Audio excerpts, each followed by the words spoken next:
parte dell'infortunistica abbiamo un relatore a livello nazionale, che io ringrazio, Alessandro Zadra. Passo la parola ad Alessandro Zadra, che ringrazio in maniera anticipata, poi le darò un calendario e una nostra, perché è un capolavoro Alessandro, quindi se lo porti pure anche presso il comando, e di nuovo grazie anche da parte di tutti per quello che lei ci comunicherà, ci insegnerà e noi apprenderemo. Grazie. Buongiorno a tutti e grazie per avermi dato l'opportunità di partecipare a questo seminario, a questa giornata di formazione. Appunto mi chiamo Alessandro Zadra, vice ispettore, lavoro alla Polizia Stradale di Vicenza e da ormai 20 anni mi occupo in modo particolare di incidenti stradali, di infortunistica stradale, di formazione sull'infortunistica stradale anche presso la nostra scuola di Cesena e per vari motivi, adesso andremo a vederne qualcuno anche come esempio, mi sono occupato di più gravi incidenti stradali successi in Italia negli ultimi 20 anni. Quindi l'intenzione mia oggi è quella un po' di condividere questa esperienza per parlare, per fornire degli spunti per approfondire la materia dell'infortunistica stradale.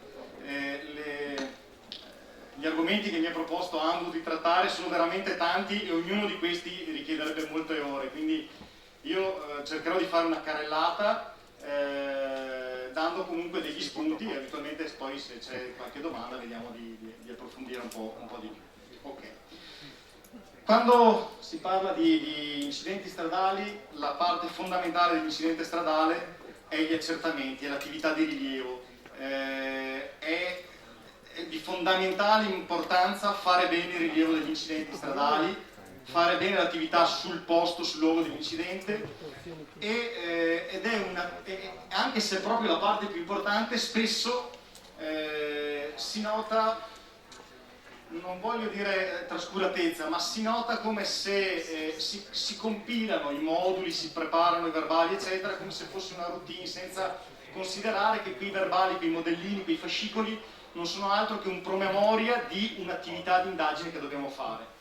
Ecco, forse a troppi colleghi si è perso il concetto che un incidente stradale è un'attività di indagine. Okay?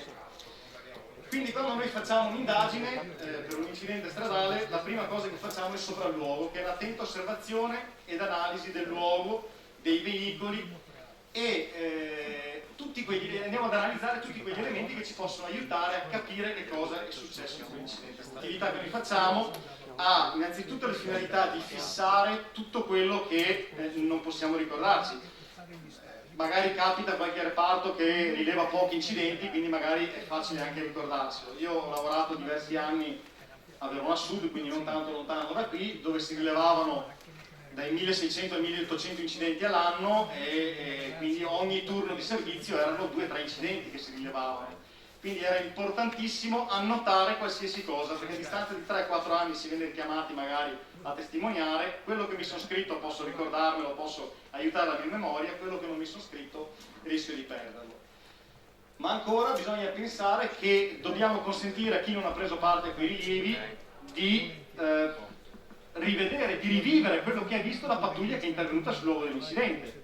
Parlo di magistrati, giudici, consulenti tecnici, avvocati, tutte le persone che prenderanno in mano quell'incidente stradale vorranno trarre delle conclusioni o trarre delle possibili ricostruzioni, non potranno far altro che basarsi su quell'attività che noi abbiamo fatto nell'immediatezza dell'incidente.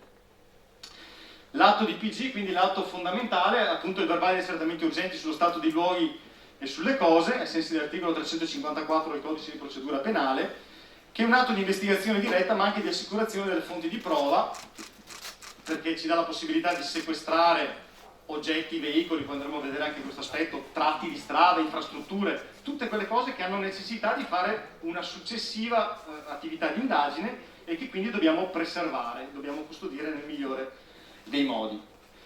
Quindi gli accertamenti che noi facciamo possono consistere in rilievi, possono consistere in ispezioni sia di luoghi che di cose, in operazioni tecniche, in altri tipi di accertamento, in sequestri. Attenzione che molte attività che noi possiamo fare nell'immediatezza dell'incidente stradale poi non le possiamo più fare, diciamo così, tranquillamente, scusatemi il termine molto semplice, nel senso che se io sono nel luogo dell'incidente e sto facendo l'attività di rilievo, controllo il veicolo, guardo all'interno del veicolo, provo a vedere le cinture di sicurezza, guardo il vetro, guardo il cambio, che marcia inserita, guardo il contachilometri, cerco di faccio un'attività ispettiva su quel veicolo. Nel momento in cui quel veicolo io lo sequestro e lo affido al custode, su quel veicolo non ci posso più mettere le mani senza l'autorizzazione del pubblico ministero. Teniamolo presente, perché ahimè prassi consolidata almeno nel passato, si sequestrava, il giorno dopo si tornava magari in officina e si andava ad aprire la portiera a fare tutta una serie di accertamenti. No, dal momento in cui io finisco un sequestro, quell'oggetto diventa tra virgolette, nella disponibilità dell'autorità giudiziaria.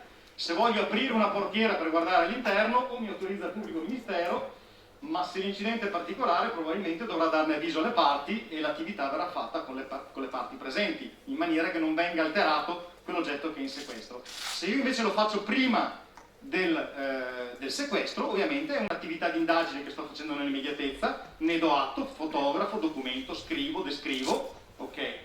E poi sequestro e mando via e lascio in custodia per ulteriori eventuali accertamenti. Quindi i nostri rilievi alla fine servono per documentare, fissare e per fare una documentazione descrittiva, che è il verbale vero e proprio, che è chiaramente la parte più importante e che quindi prevalentemente riconosciuto di fondamentale importanza per la procedura penale, e poi di solito si fa una riproduzione grafica con una planimetria, con degli schizzi di campagna, con dei disegni al caso, ognuno trova sistemi diversi, e anche fotografica, aspetti che però sono sono di integrazione, di completamento di quella che è la parte descrittiva, quello che noi scriviamo nel verbale. Passiamo a qualcosa di concreto e proprio per esempio cominciamo a parlare di questo incidente. Queste sono le prime riprese che sono state fatte nell'autobus di Avellino. Non è un incidente a caso che ho riportato, ma insomma è il più grave incidente stradale successo in Italia. 40 persone sono decedute, quindi credo che sia un incidente particolare, degno di una certa attenzione. Queste sono le prime riprese che hanno fatto le televisioni quando sono intervenute, e potete immaginarvi per gli operatori di polizia che sono intervenuti in quell'incidente che dramma, che disastro deve essere stato, non solo per il numero di veicoli coinvolti, ma per il fatto che c'era un autobus, all'interno c'erano 48 persone, di queste 48 persone ne sono morte 40, e quei sopravvissuti, i pochi sopravvissuti, erano in mezzo ai corpi straziati dei parenti, degli amici, quindi anche dal punto di vista umano un'esperienza veramente drammatica. Queste sono le prime fotografie. Anche qui, se andiamo a vedere certi manuali di infortunistica, ci sono diverse modalità operative su quando si fanno le fotografie. In alcuni manuali si dice prima si fa un sopralluogo, cioè il capopattuglia e i gregari dovrebbero dare un'occhiata, guardare il campo del sinistro, l'area dell'incidente stradale. Con le bombolette o con il gesso si vanno a evidenziare le parti che possono essere importanti o rilevanti per il rilievo, e poi si fanno le fotografie in maniera che le marcature che abbiamo fatto sull'asfalto, sugli elementi, possono essere di aiuto e possono essere più visibili nelle fotografie. Se questa prassi può andare bene, io dico dipende dal contesto, perché vi faccio vedere, lo vedremo in questo incidente. Qui i due colleghi che sono intervenuti hanno fatto, chiaramente il capopattuglia si è messo a chiamare il comandante e chiamare tutti quelli che poteva chiamare, perché lì c'era bisogno di molto di supporto di persone, anche perché l'autobus, per arrivare a dove c'erano i morti, bisognava fare quasi un'ora di strada, bisognava arrivare al casello precedente e fare tutta una strada di viabilità ordinaria, perché l'autobus è volato su una strada sottostante cadendo da un viadotto, e quindi bisognava arrivarsi da tutt'altra parte, ma sopra c'erano persone anche in gravissime condizioni, perché c'erano un sacco di veicoli coinvolti. Il gregario invece ha preso la macchinetta fotografica e ha incominciato a scattare una serie di fotografie, ed è stata la cosa più intelligente che poteva fare in quel momento. Perché? Perché adesso lo vedremo. Vedete, queste sono le prime scene che sono trovate. Qui manca tutta la barriera guardrail al lato e 26 metri più sotto c'è l'autobus, eccolo lì sotto. Il rilievo della zona, il campo del sinistro di questo incidente è 1,5 km, cioè in 1,5 km abbiamo tracce, abbiamo una prima telecamera che ha ripreso il transito del veicolo che è rilevante, che si trova qui, poi abbiamo delle incisioni sul piano viabile qui, poi abbiamo delle strisciature sul guardrail, strisciature, fino ad arrivare qui. Il vero e proprio campo del sinistro, quello che siamo soliti chiamare la posizione di quiete dei veicoli, è da qui in avanti. Quindi questa planimetria, che è stampata in 1:200, sono 7,5 metri per 2,5 metri di larghezza, riguarda questa parte qui, poi c'è il tratto dove effettivamente hanno trovato quiete i veicoli, che è questo, dove appunto avevamo i veicoli che sono stati colpiti direttamente o indirettamente dall'autobus, e poi l'autobus nella posizione di quiete nel punto sottostante. E in questo caso, nel fare i rilievi, ogni singolo blocco, questo chiaramente è stato fatto nei giorni successivi, ogni singolo blocco di New Jersey che era caduto giù di sotto è stato analizzato, e poi, riportandolo in una prospettiva frontale, si è andati a riportare anche i tipi di segni di vernice, di colore, di gomma sulla parte, per capire quali dei blocchi erano stati toccati dall'autobus e quali invece non erano stati toccati dall'autobus. Alcuni blocchi erano stati collisi, altri no. Poi abbiamo ancora la planimetria in 1,50 appunto della posizione di quiete. E se andiamo a vedere, notiamo alcuni veicoli come questa Opel Astra, che è disegnata tratteggiata, l'Audi A4 Station è tratteggiata, la Mercedes tratteggiata, la Panda, la Citroen C3. Perché sono tratteggiati? Perché quando si è arrivati al momento che effettivamente dei colleghi hanno cominciato con la cordella metrica a prendere le misurazioni, quei veicoli non erano più lì, ma erano da un'altra parte. E solo grazie alle prime fotografie abbiamo capito che erano in quella posizione. Cioè, quello che voglio dirvi, io ho le batterie un po' scariche, ok, che vedete, queste auto sono tutte disegnate e tratteggiate, perché poi ci si è accorti che l'Opel Astra è stata spostata praticamente parallela ma dall'altra parte della strada. L'Audi A4 invece è stata spostata completamente fuori dal campo del sinistro, quindi all'inizio era qui e poi è stata spostata di qui. Poi questa Mercedes ha ripreso la marcia, questa è stata spostata e questa è stata spostata. Perché? Perché ovviamente era necessario lasciare il varco per le ambulanze, e chiaramente le ambulanze hanno la precedenza rispetto alle nostre necessità. È ovvio, se devo portare via una persona che è gravemente ferita, non posso dirgli no, devo ancora fare le foto, no, devo tirare la cordella. Ok, lì l'ambulanza passa. Vi faccio vedere nel dettaglio che cosa vuol dire. Vuol dire che, ad esempio, l'Audi A4, che alle 21:23 abbiamo completamente fuori dal campo del sinistro, alle 21:09 si trovava lì in mezzo. Potete immaginare, se non avessimo avuto questa informazione grazie a questa fotografia, se non avessimo avuto questa informazione, come fai a ricostruire questo incidente? È come cercare di avere di ricostruire un puzzle senza avere i tasselli.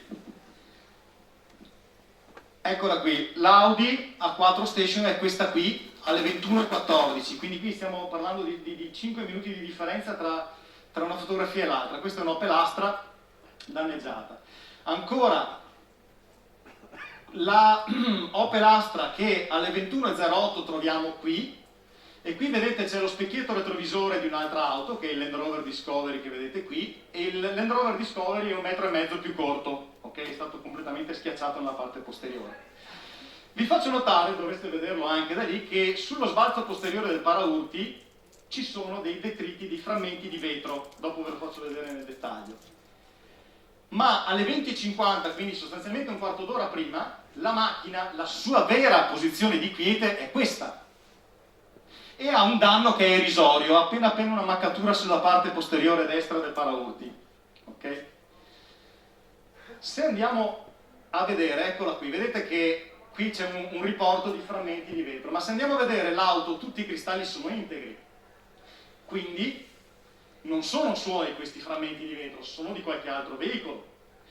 Se noi non avessimo considerato che quell'auto era dall'altra parte, non avessimo saputo che l'auto in realtà era dall'altra parte, probabilmente avremmo attribuito questi frammenti ai frammenti del Discovery che è lì di fianco, è completamente distrutto, quindi si pensa a una collisione e i detriti che vanno a riportarsi lì. Ma siccome la posizione era questa, i frammenti non sono del Discovery, sono di qualcun altro. Qui stiamo entrando in quello che vuol dire un'attività di indagine su un incidente stradale, cioè osservare gli elementi che abbiamo. Spesso, vi dico, nel leggere gli atti si accorge che i colleghi, noi facciamo fotografie, scriviamo danni, senza dare poi un senso per capire come questi si sono verificati, chi li ha provocati e in che modo. Guardiamo ancora questa Audi A4. Quest'Audi, di solito quando chiedo nelle nostre scuole di polizia, quando chiede chi è che ha fatto il danno a questa macchina qui, nel 90% dei casi mi dicono è stato l'autobus. Perché questo è un altro grosso errore che facciamo. Cioè, ci costruiamo già una dinamica, diciamo anche se sommaria, quando interveniamo sul rilievo dell'incidente stradale, e poi non andiamo più in cerca di elementi oggettivi, ma andiamo in cerca di elementi che ci confermano quello che già abbiamo in testa. Sbagliatissimo! L'attività di indagine si fa a 360 gradi, io raccolgo elementi, fotografo, documento e poi a tavolino me li analizzo tutti e me li metto insieme, ok? È chiaro che qui non è stato un autobus, perché il danno che ha in questa parte è più rientrante rispetto a questo. Un autobus che mi entra dentro lì, tutto lo spigolo me lo porta via e ho una parete verticale che mi viene a impattare, quindi il danno è completamente diverso.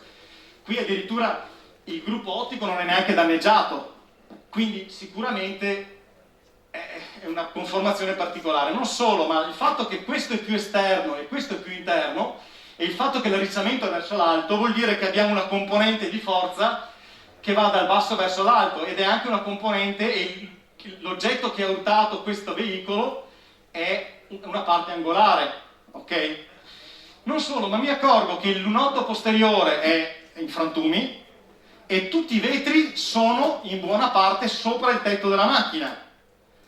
Se fosse stato un urto diretto, un tamponamento diretto, la maggior parte dei frammenti sarebbero finiti dentro. Ma siccome l'urto arriva dal basso verso l'alto, il lunotto esplode, certo una parte va dentro, ma la maggior parte finisce sopra il tetto della macchina, ok?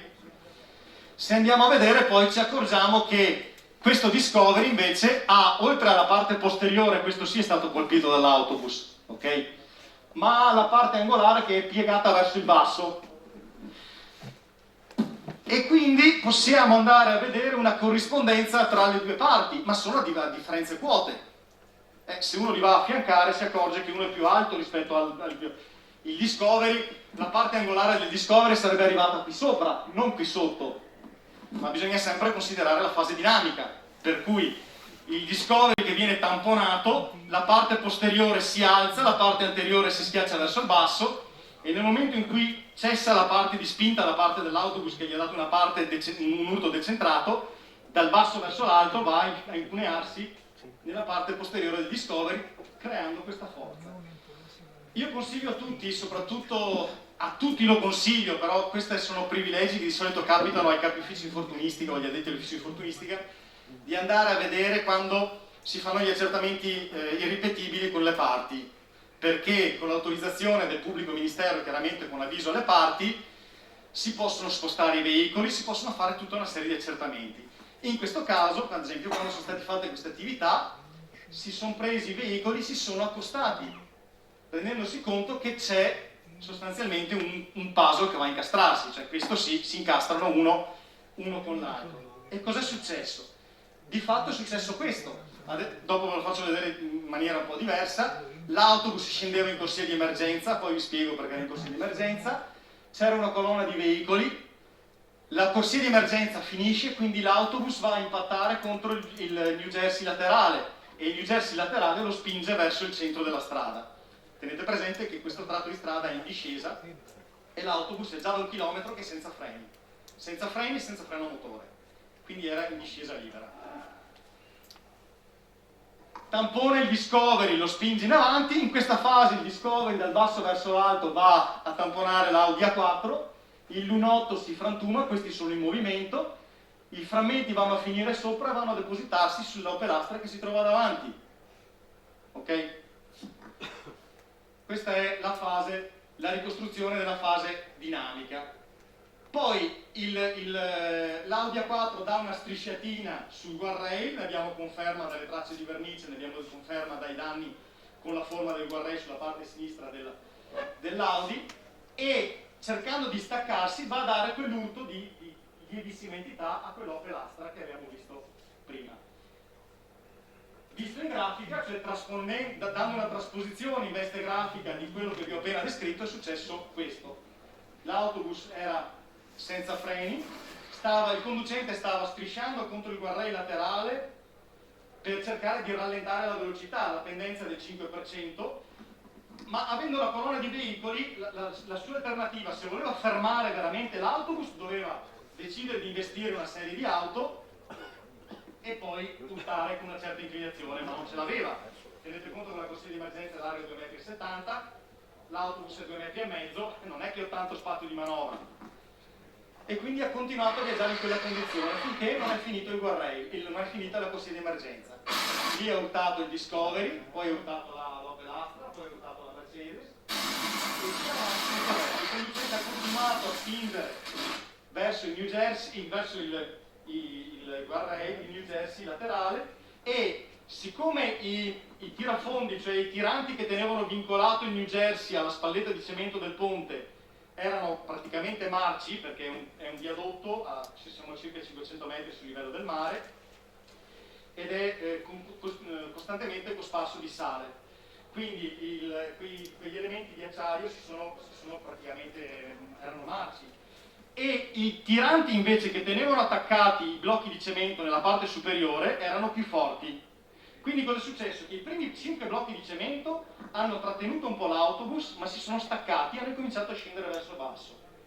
I successivi 5 sono stati tirati dietro, cioè l'autobus non li ha toccati. Per questo vi dicevo, è stato importante vedere su ogni blocco di cemento che tipo di danni c'erano, per riuscire a capire questo.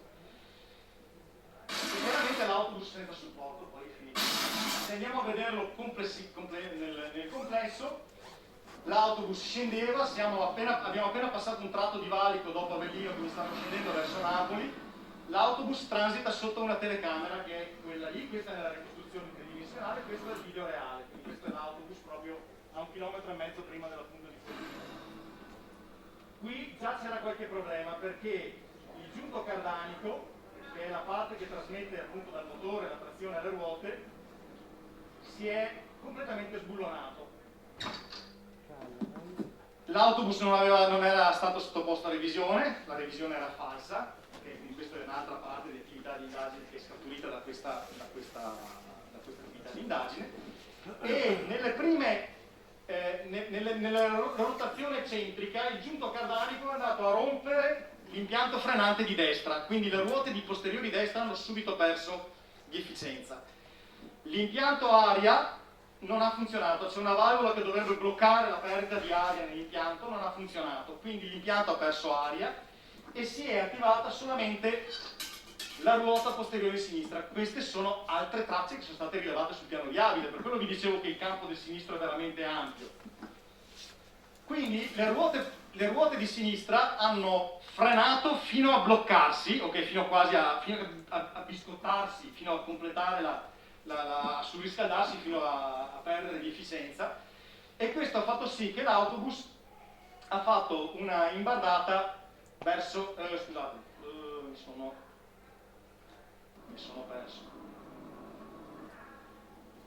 Ha fatto un'imbardata verso sinistra, cioè l'azione frenante sulle ruote posteriori di sinistra ha fatto sì che l'autobus deviasse verso sinistra.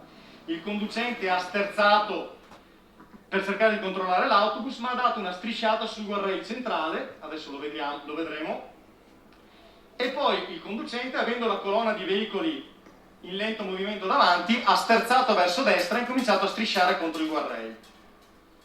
Ecco qui abbiamo le ruote posteriori di sinistra che vanno in frenata, urto sul guardrail centrale, poi l'autobus viene portato dall'altra parte e qui il conducente continua a sterzare in questa maniera. Ci sono proprio i segni dei bulloni, i segni su tutte le lame del guardrail.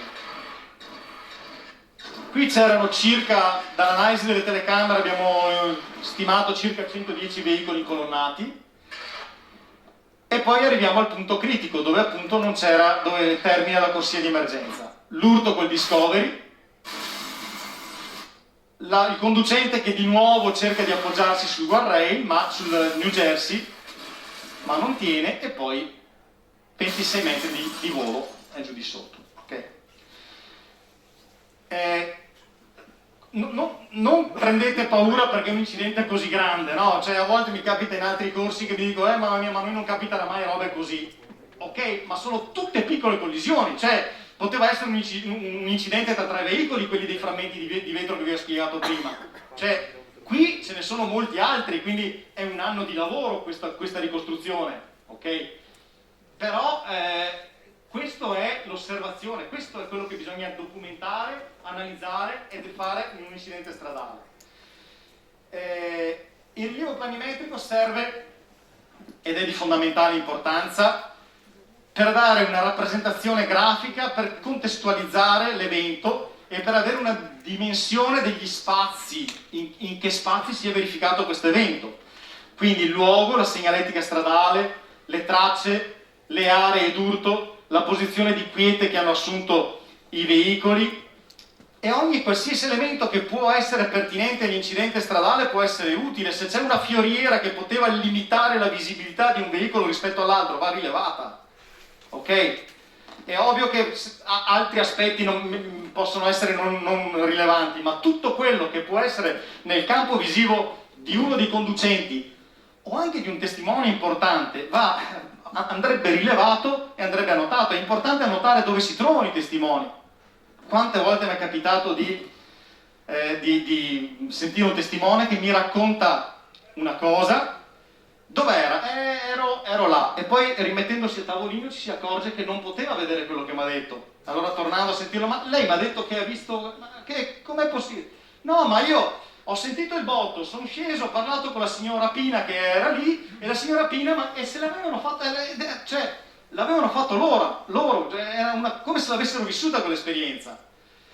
Tenete presente che un testimone chiaramente prima lo sento più genuino è, più passa il tempo più perde la sua validità, ma il testimone va curato, perché teoricamente è la persona meno interessata nell'incidente, no? Cioè, era lì, ha visto quello che è successo, se non conosce le parti probabilmente è la persona più genuina.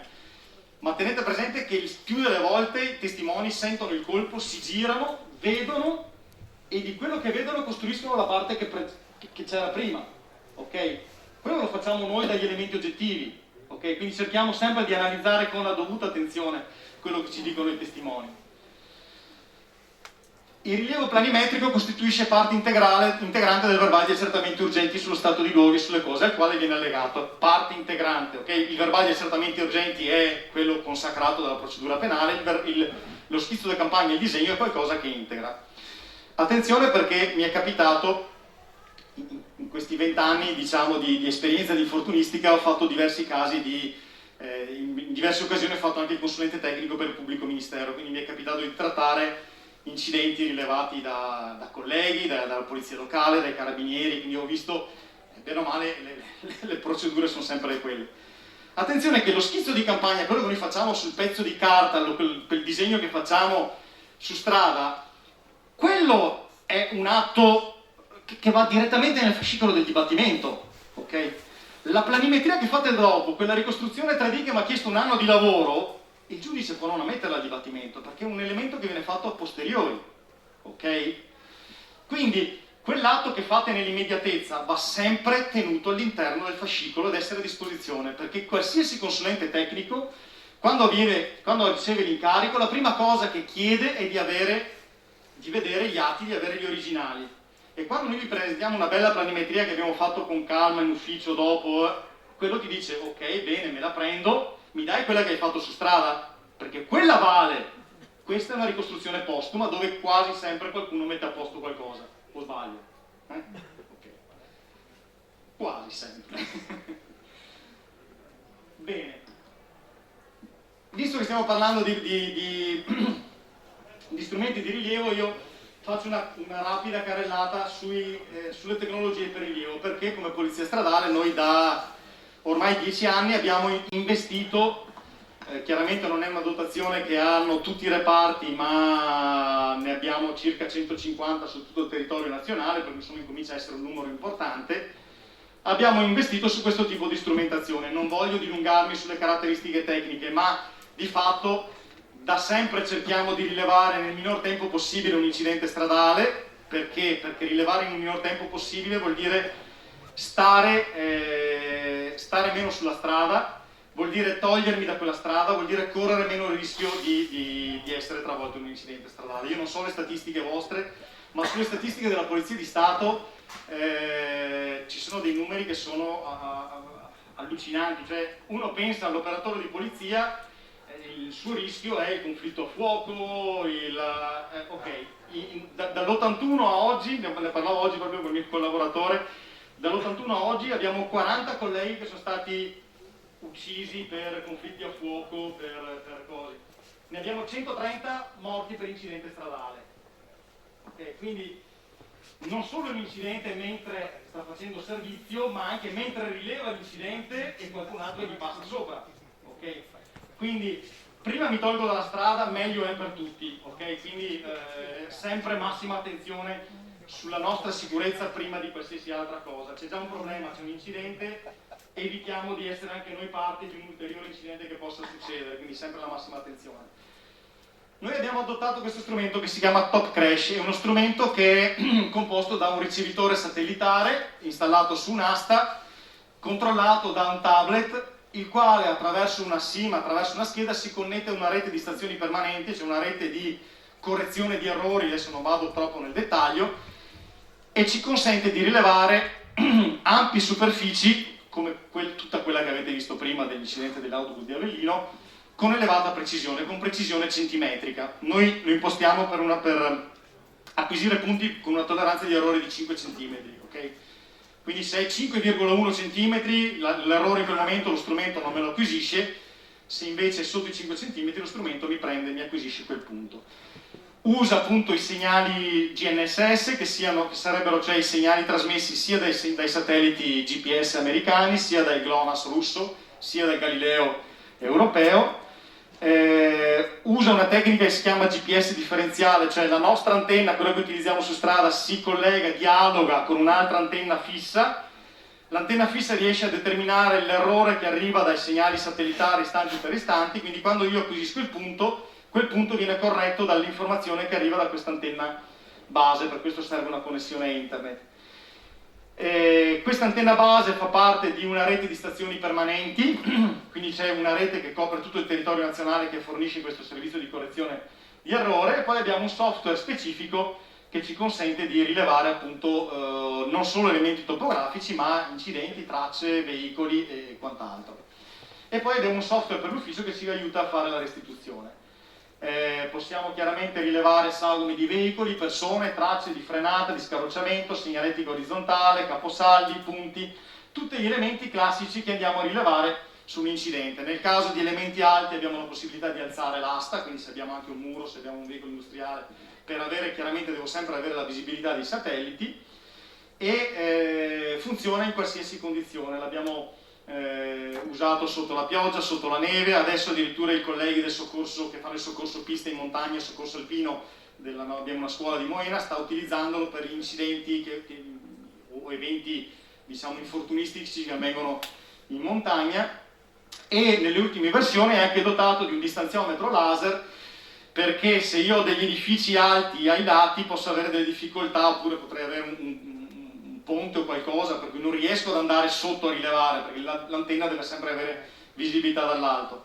Con il distanziometro laser io posso fissare dei punti a terra che diventeranno una base per una triangolazione, e attraverso il distanziometro laser posso andare a prendere dei punti dove magari la strumentazione non funziona. E quello che io ho immediatamente disponibile sul tablet è sostanzialmente la planimetria. Quando rientro in ufficio non devo fare altro che andarmi a stampare questa planimetria, in automatico me la fa in A3 o in A4, oppure posso decidere di metterla sul plotter e stamparla su dimensioni più lunghe.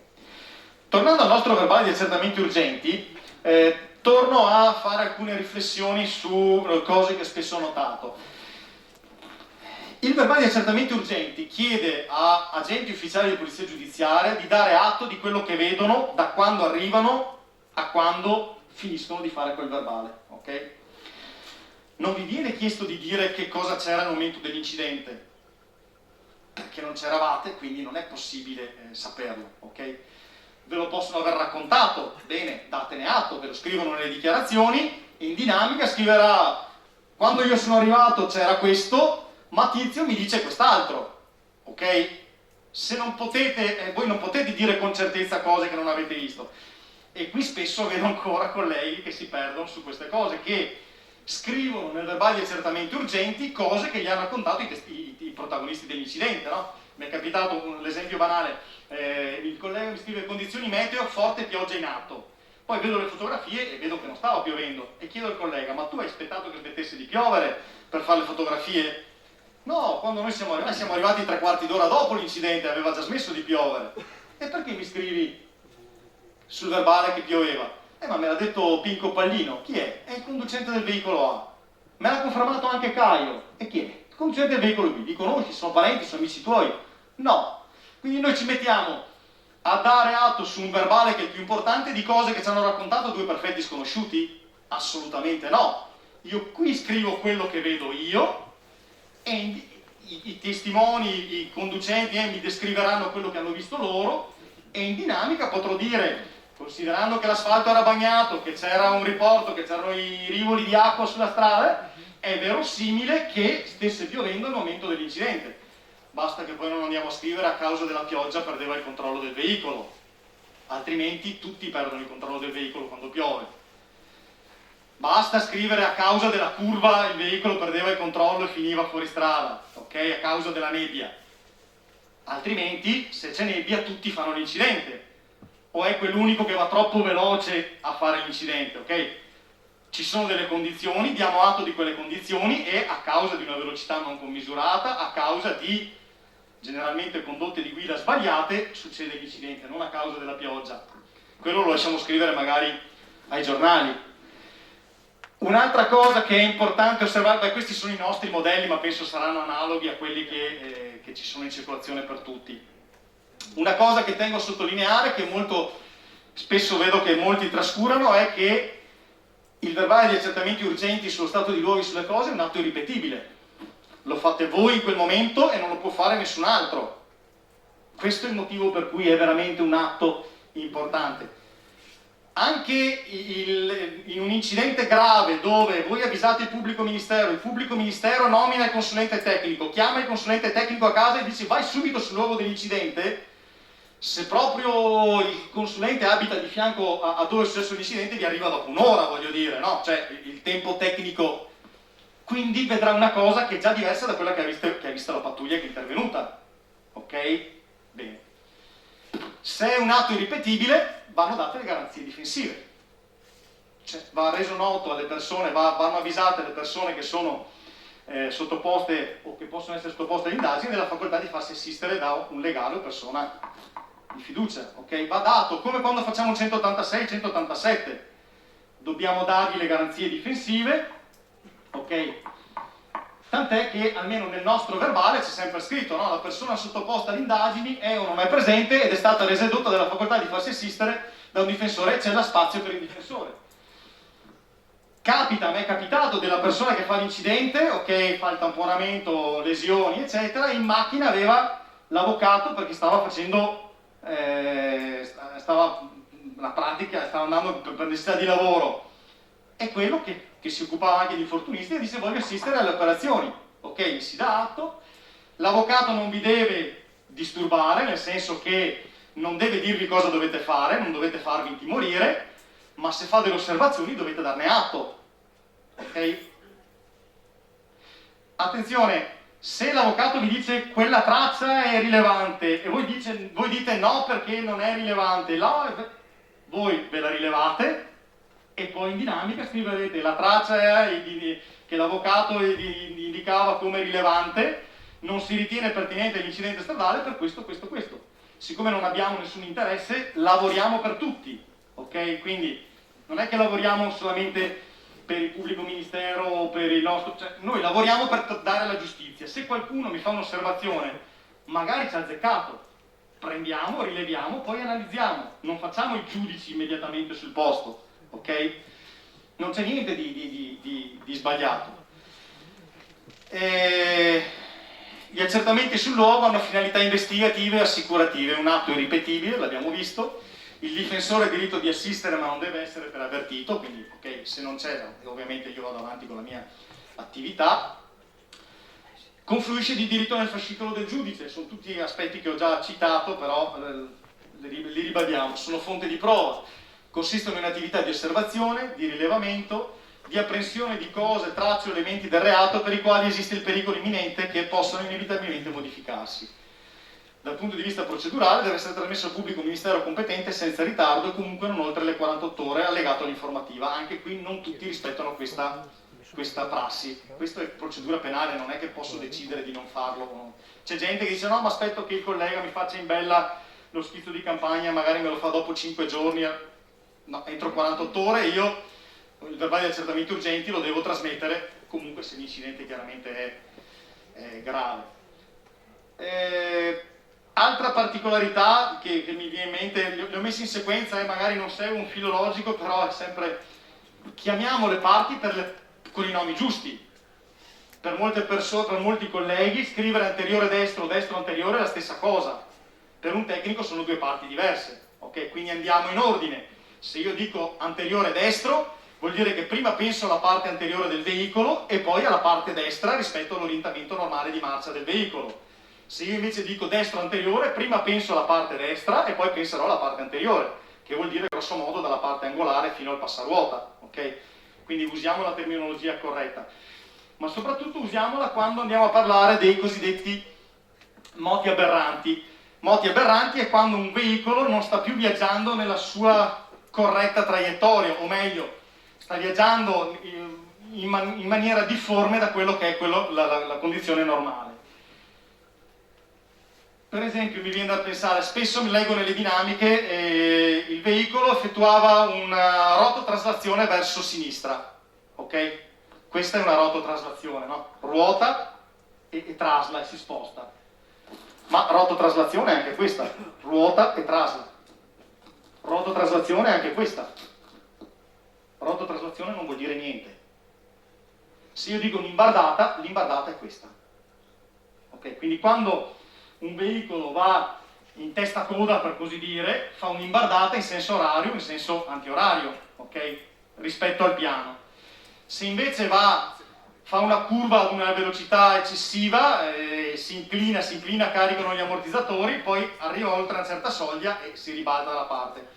È un rollio che può portare al ribaltamento. Quindi quando il veicolo si sposta sul fianco, si inclina sul fianco sinistro, sul fianco destro, quindi rispetto all'asse longitudinale, si chiama rollio.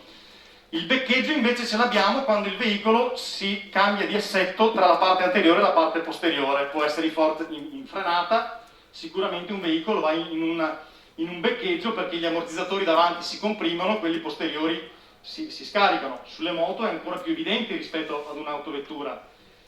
E ancora possiamo avere il rimbalzo quando un veicolo prende un avvallamento, una buca o un dosso rallentatore e si alza dall'alto verso il basso. Qualcuno dice, vabbè, ma quanto vuoi che dura questo? Quanto vuoi che duri? Vabbè. Al di là che penso che chi dentro quella macchina lì deve avere un mal di stomaco. Però adesso io vi pongo, al di là dell'aspetto divertente, questa è un'auto che continua ad andare in rimbalzo, ok? Pensate a questa macchina qua che arriva ad una certa velocità, affronta una curva e si accorge che c'è un bambino che attraversa la strada, che quindi frena e fa la sterzata. Le tracce che voi trovate sull'asfalto diventerete scemi a interpretarle, perché le troverete marcate, poi più leggere, poi più marcate, magari sfalsate, perché a me è successo dove vedi le tracce a terra e poi le trovi disassate che ti viene a dire accidenti, ma questo è un altro veicolo. In realtà è perché la parte posteriore si è alzata e poi si è riappoggiata da un'altra parte. E allora se hai qualcosa in quello anteriore riesci a metterli insieme, altrimenti uno rimane disorientato. Però attenzione, leggiamole le tracce e consideriamo. Ecco, un veicolo del genere, se uno percepisce una cosa del genere, che lì sul posto tu trovi il veicolo in posizione di quiete, mica sai che ha le sospensioni in queste condizioni lì. Questo è un motivo più che valido per mettere il veicolo in sequestro e chiedere, suggerire al pubblico ministero di fare un accertamento sulle condizioni degli ammortizzatori, ok? Perché chiaramente sono influenti nella dinamica dell'incidente. Sequestro, quindi parliamo di sequestro. Il sequestro, quello che noi facciamo per un incidente stradale, ha l'obiettivo di conservare quell'oggetto, no? Cioè, quindi c'è qualcosa che ci interessa o conservare per fare ulteriori analisi o per renderlo disponibile magari al pubblico ministero che vuole fare degli approfondimenti, oppure appunto bisogna fare degli accertamenti tecnici. Il sequestro può interessare veicoli, infrastrutture stradali, tanto per dirvi, quel chilometro e mezzo di autostrada di Avellino che avete visto prima è stato sequestrato per 9 mesi, finché non hanno ripristinato tutto, non hanno messo una nuova barriera, 9 mesi di sequestro, ok? Un altro caso più vicino a qui, l'incidente dell'Associazione Nazionale Carabinieri dei 5 morti a Piove di Sa, Ponte San Nicolò, esatto, bravi, anche quello ha fatto la ricostruzione. Il tratto di strada è stato, non la strada, la corsia di emergenza e la scarpata è stata sequestrata per un certo periodo, ok? Quindi corsie, strade, scarpate, dispositivi, smartphone, tablet, eccetera. Anche qui ci sarebbe tanto da parlare, perché sempre più procure dispongono il sequestro di questi dispositivi in caso di incidente stradale.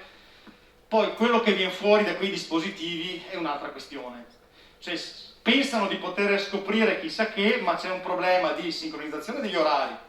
Cioè io posso avere un orario sul telefono, sul dispositivo, e quasi mai so con certezza l'orario preciso dell'incidente, quindi devo collimare le cose.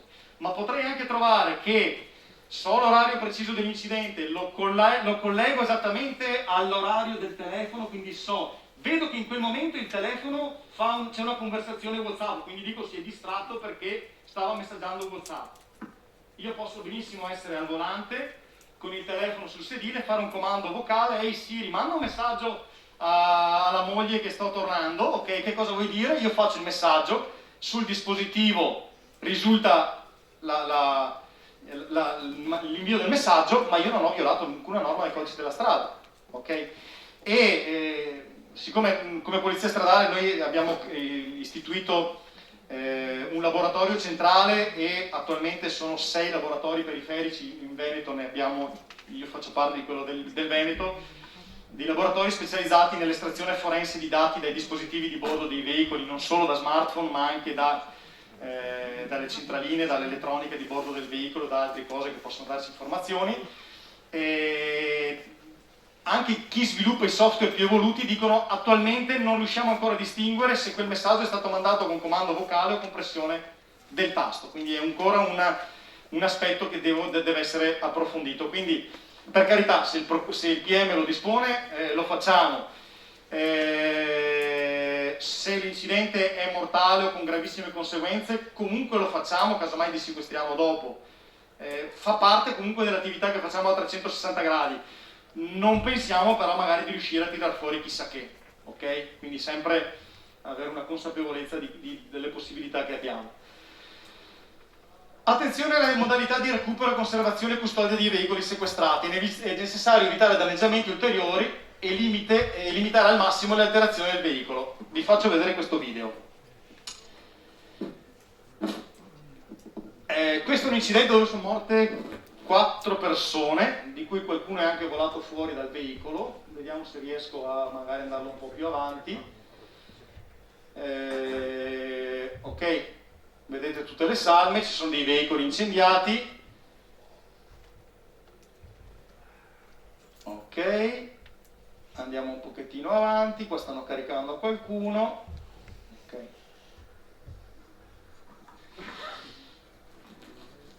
Su quella Panda lì sono morte 2 persone, ok? Quindi un veicolo che va sicuramente sequestrato. E questa però è la prassi. Dai, chi è che non l'ha mai visto fare questo? Oh, parliamoci chiaro. È vero che noi siamo concentrati su tante altre cose, ma se pensiamo che il sequestro ha fini conservativi, questo non lo devo consentire. ok?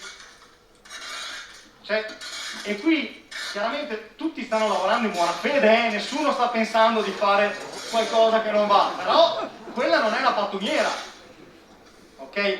E quello che mi un po' mi lascia, ahimè, è che qui di fianco c'è il mio collega, ok?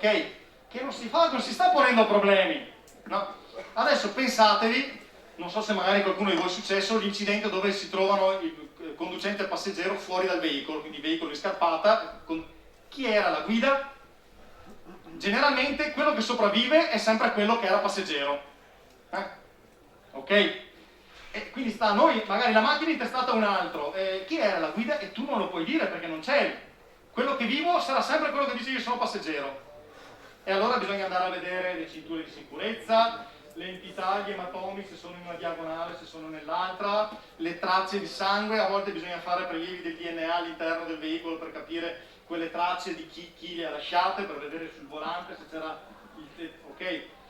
Ma se io su quel veicolo che devo fare gli accertamenti ci butto dentro i detriti con l'olio, con la benzina, con il liquido del motore, eccetera, mi vado a rovinare tutto. Cioè, poi noi magari riusciamo anche a capire qual è la persona corretta, magari riusciamo a fare, un avvocato ci fa barzellette per un mese su sta roba qua, ok? Ok? Ed è prassi consolidata. Non solo, ma c'è un altro motivo per cui è estremamente importante. Allora, uno, quando sequestrate un veicolo, dovrebbero farlo sempre, ma non è detto che lo facciano. Si stacca la batteria, ok? Dopo aver staccato la batteria aspettate 5 minuti prima di farlo toccare, perché all'interno dell'elettronica di bordo del veicolo, delle centraline, c'è una centralina in particolare che si chiama ACM, che sarebbe l'Airbag Control Modulo, è un modulo che controlla l'attivazione dell'airbag in tutti i veicoli, ma non da tutti si può leggere, diciamo.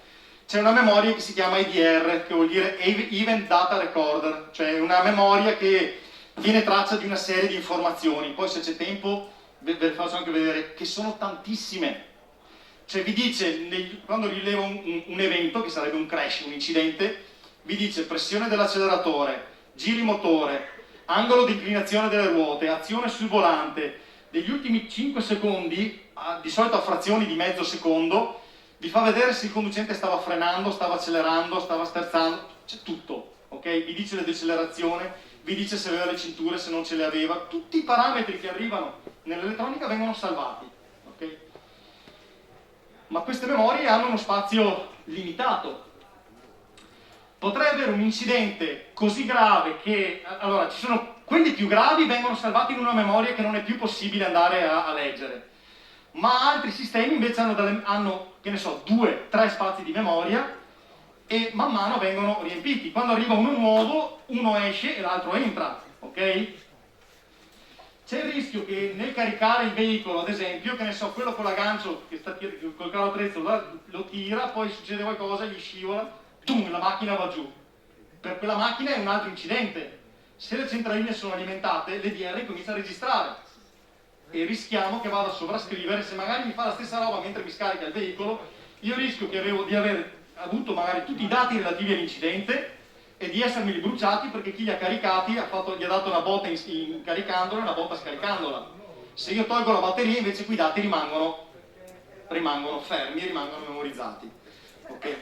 Quindi attenzione, quando si sequestra un veicolo la prima cosa che dobbiamo pensare nella nostra testa è: lo sequestro per conservarlo, se lo devo conservare deve essere tenuto nel migliore dei modi possibili, ok?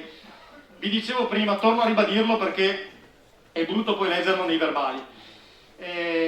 Quando io lo assegno, lo do al custode e gli faccio firmare al custode, dal momento in cui il custode firma, quel veicolo non è più nella nostra disponibilità, ma è nella disponibilità dell'autorità giudiziaria, custodito dal custode. Okay? Se voglio tornare dentro per vedere se il cambio era inserito, provare a vedere la marcia che c'era o provare a tirare la cintura per capire in che condizione era la cintura di sicurezza, dopo che ha firmato il custode devo avvisare il pubblico ministero se voglio rispettare le regole, ma vivaddio, noi dovremmo essere i primi a rispettarle, ok? Ve lo dico perché in un incidente molto grave, forse qualcuno anche per i fatti di cronaca se lo ricorderà, che è di quel DJ di Napoli che ha fatto 5 km in contromano per spaventare la fidanzata e a un certo punto scherza con uno, scherza con l'altro, si è trovato un'altra macchina di fronte, ha fatto il frontale ed è morta la fidanzata ed è morto quello che andava a lavorare. E il pubblico ministero ha fissato gli accertamenti ripetibili il giorno X alle ore 10. L'avvocato del soggetto, dell'indagato, arriva alle 10 e trova la macchina sul piazzale con varie robe sparse in giro. Si rivolge al consulente tecnico del pubblico ministero e gli dice: ma è conservato così il veicolo? No, il veicolo era conservato da un'altra parte e l'abbiamo fatto preparare per fare gli accertamenti. Ma l'avvocato dice: ma il PM è scritto alle 10, possiamo vedere le telecamere? Questo è tutto verbale, io ve lo sto romanzando, ma è tutto verbale. Sul verbale si dà atto che dalle telecamere si vede che alle 9:35, con la presenza della polizia stradale, quello del carro attrezzi e quello dell'officina prende il veicolo, lo sposta in mezzo al piazzale, apre le portiere, tira fuori quello che sarà dentro e lo mette lì a disposizione. L'avvocato dice: bene, per me gli elementi di prova che c'erano, che potevano esserci, sono stati alterati, non sono state rispettate le procedure, io me ne vado, fate quello che volete. Ed è andato via. E formalmente non ha sbagliato, ok? Quindi rispettiamo le procedure, anche perché, e questo capita di leggere nelle consulenze, si nota il consulente che scrive nel verbale, nella informativa conclusiva della polizia, dei carabinieri, si legge che si nota la fotografia indicata col numero 1 che è stata scattata all'interno del veicolo mentre il veicolo è in deposito.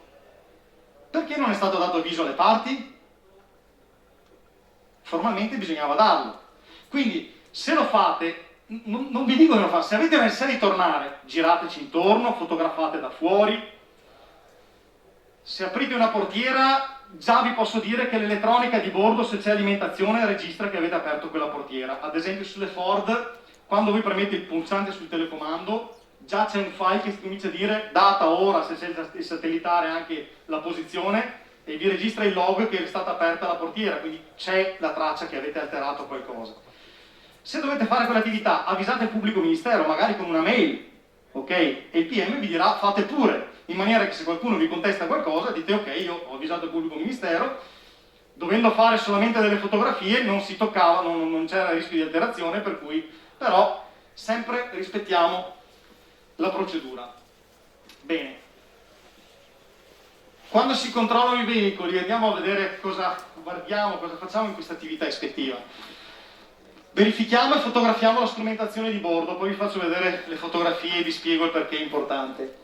Verifichiamo la marcia inserita, se non è un cambio automatico ovviamente, ma comunque vediamo il selettore in che posizione è. Lo stato delle cinture di sicurezza anteriori e posteriori, che possono essere arrotolate libere, arrotolate bloccate e srotolate. Adesso ve lo faccio vedere con le immagini, intanto guardate il punto. Possiamo anche trovarle tagliate. L'osservazione degli oggetti presenti all'interno dell'abitacolo e la loro disposizione: borse, bottiglie, pezzi di carta, telefoni, tablet. Sappiamo benissimo che c'è gente che viaggia col portatile aperto e si guarda i film col tablet. Ci sono dei dispositivi che si agganciano al volante, per cui tu hai il tablet sopra il volante, c'è gente che si guarda la TV viaggiando in autostrada a 150-160 all'ora, si guarda la TV, si guarda il tablet a 160 all'ora in autostrada, ok? Quindi guardiamo dentro il veicolo, ok? Presenza di chiazze ematiche o altre tracce biologiche all'interno del veicolo, stato degli airbag, come sono, la presenza di dispositivi GPS per sistemi di allarme o monitoraggio flotte. Attenzione, se vi succede un incidente con un veicolo industriale, una delle prime cose da andare a chiedere è se quel veicolo, magari c'è il cartellino dietro vigilanza satellitare, ok? Può essere che sia un adesivo comprato in autogrill e buonanotte, ma molto probabilmente c'è effettivamente un sistema di monitoraggio flotte. Da quel dato si può risalire a chi era, andando a informarsi, si può risalire a chi è che gestisce quelle informazioni e avere il tabulato di tutti i spostamenti, velocità medie e che cosa ha fatto quel camion nell'arco di quella giornata. Se abbiamo veicoli che fanno la raccolta dei rifiuti, Generalmente hanno anche lì, per il monitoraggio flotte, hanno l'itinerario e l'attivazione di dispositivi. Quando si attiva il compattatore, quando si ferma, quando fa il carico, quando fa lo scarico, è tutto registrato, ok? In caso di attività di indagini è estremamente importante. Presenza di dispositivo telepass, presenza di dashcam o actioncam, adesso andremo a vedere. E qualsiasi altro elemento che noi notiamo è bene annotarlo e fotografarlo, ok? Cominciamo con questo esempio, una magnifica Golf, questo è il contachilometri. Vi spiego tecnicamente perché questo è possibile. Questo vuol dire che nel momento in cui è esplosa la batteria, oppure qualche parte meccanica è andata a tranciare i cavi che collegano le varie centraline di bordo del veicolo, si chiama il CAN bus, cioè sono una serie di cavi che collegano le diverse, ci sono chilometri di cavi all'interno di un veicolo. Se esplode la batteria o se il cavo viene tranciato, quindi non c'è più erogazione della corrente, dell'alimentazione elettrica, le informazioni sul contachilometri tendono a rimanere bloccate. Perché? Perché la strumentazione, questa è già una Golf che ha, questo è un incidente del 2002, quindi insomma è già qualche anno, ma anche sulle auto prima già c'era questo sistema, quindi vi sto parlando di, non è una cosa recente, ma è una cosa sui veicoli degli ultimi 25-30 anni. Quello che fa muovere la lancetta è un motorino passo passo, è un motore elettrico che si muove solamente se c'è impulso elettrico. Se non c'è impulso elettrico rimane nella posizione in cui è, ok? Quindi vuol dire che quando mi segna i 185 km all'ora, vuol dire che c'è un sensore sulle ruote che rileva la rotazione delle ruote, che lo trasmette a un microprocessore che elabora quel segnale e che manda l'impulso elettrico al motorino. Se questa catena si rompe, il motorino rimane in quella posizione. E generalmente quello che io riesco a trovare è coerenza tra giri motore, velocità e cambio inserito. Poi con questo non contesterò mai un 142, ok? Perché non è fonte di prova, non è uno degli elementi riconosciuti per una contestazione di un eccesso di velocità, ma la fotografia del veicolo più lo stato del contachilometri, io al giudice dico: guardi, e attenzione, nulla esclude che la macchina potesse andare a 200 all'ora, urta da una parte, urta dall'altra, sbatte, si rompe la batteria, mi segna la velocità che aveva nel momento in cui si rompe la batteria. Quindi prima poteva andare anche di più. Quindi attenzione nell'analizzare questi dati. Se io prima trovo 15 metri di frenata, un urto sul guardrail e poi lo schianto sull'altra macchina, vuol dire che la macchina andava ben di più di quei 180 all'ora. Ok?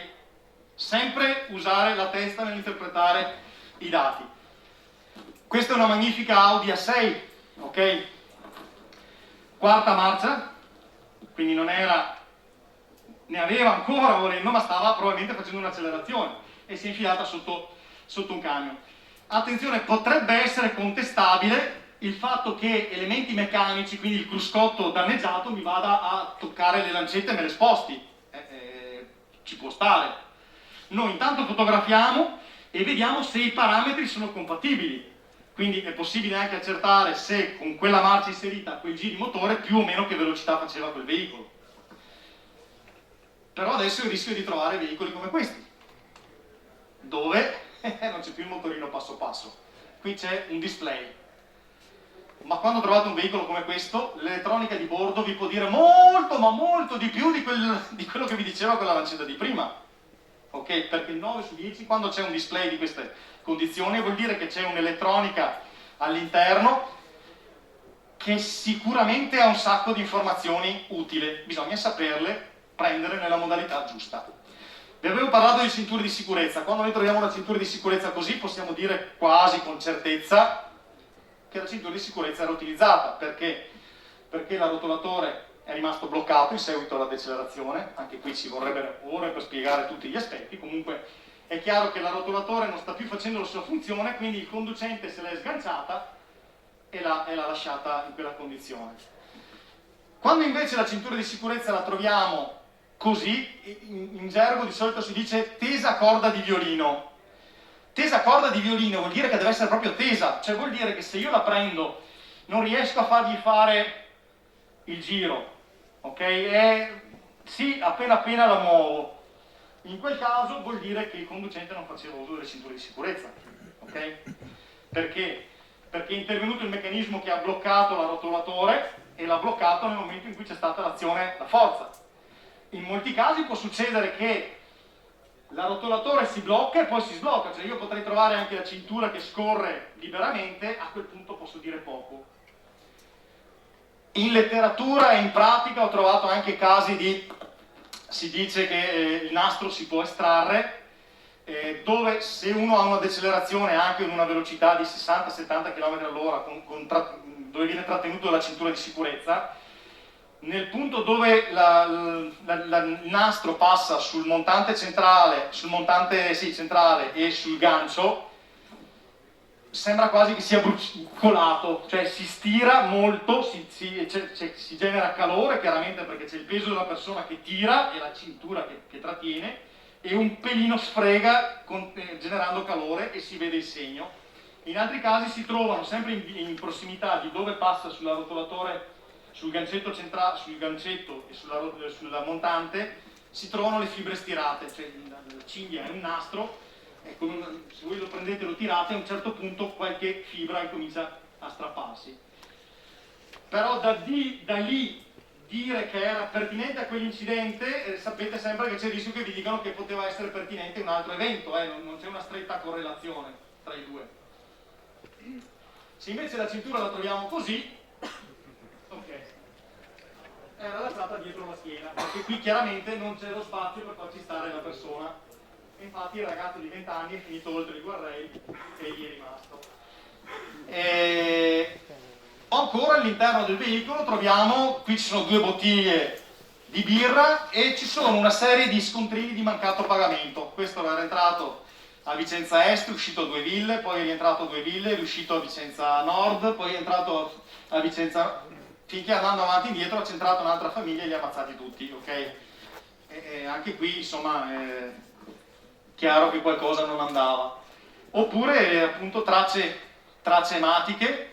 In questo caso è particolare perché il passeggero e il conducente anteriori hanno detto che l'amico seduto dietro era seduto dietro al conducente. Se la capocciata l'ha data perché aveva delle lesioni alla testa su questa parte, vuol dire che non usava le cinture di sicurezza, perché l'ha data dall'altra parte. Sono sempre ipotesi, però intanto noi le acquisiamo.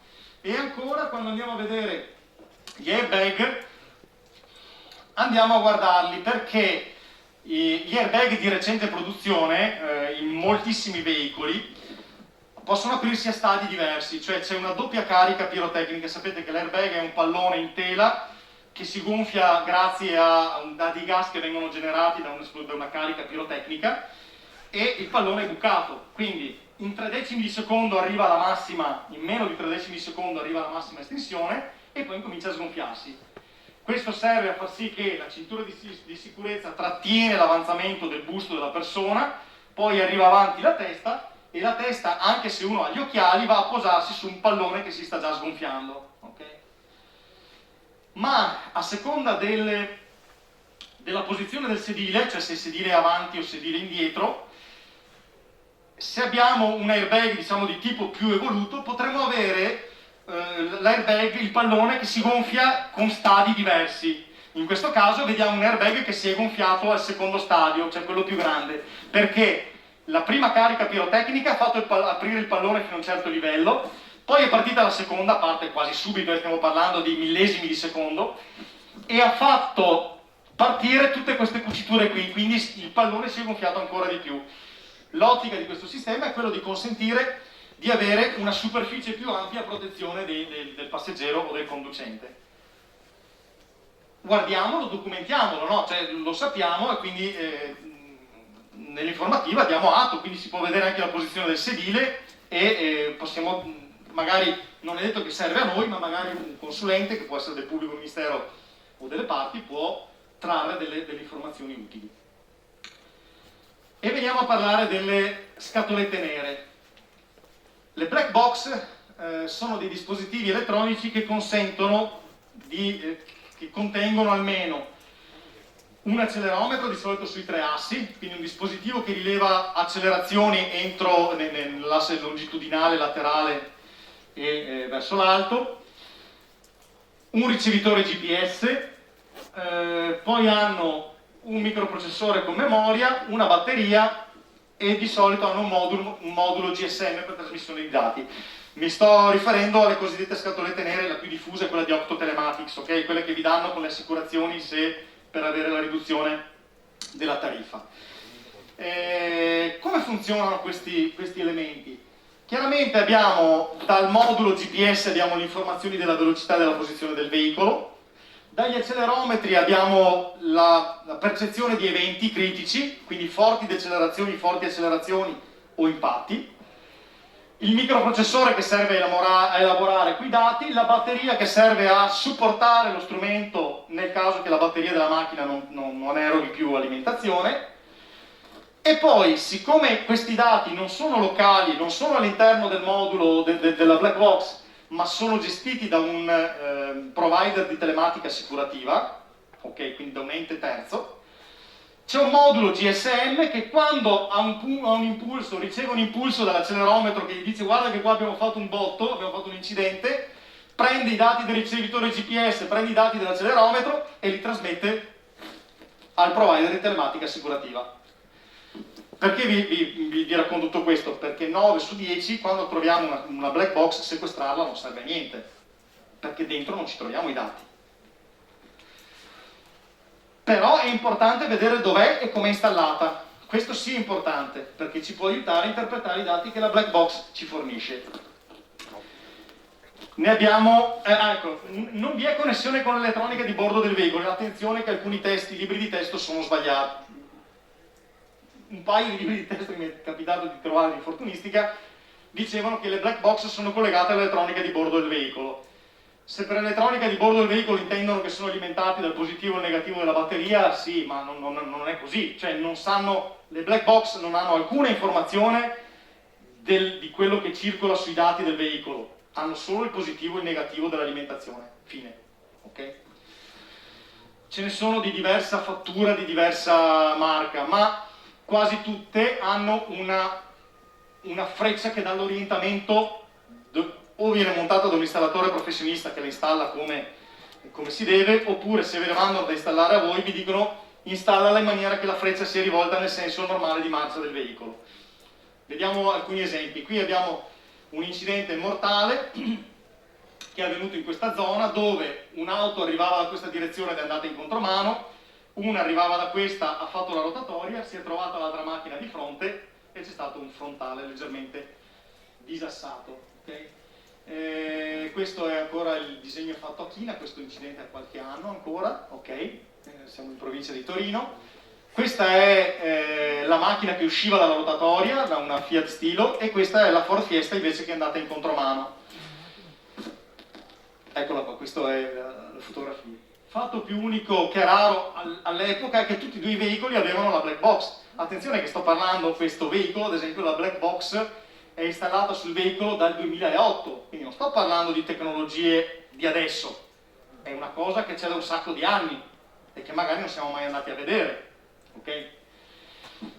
E questo schema mi dice che l'autovettura mi dice qual è il tratto che ha preceduto il momento dell'incidente, quindi questo è l'ultimo punto che ha rilevato, quindi sappiamo da dove arrivava.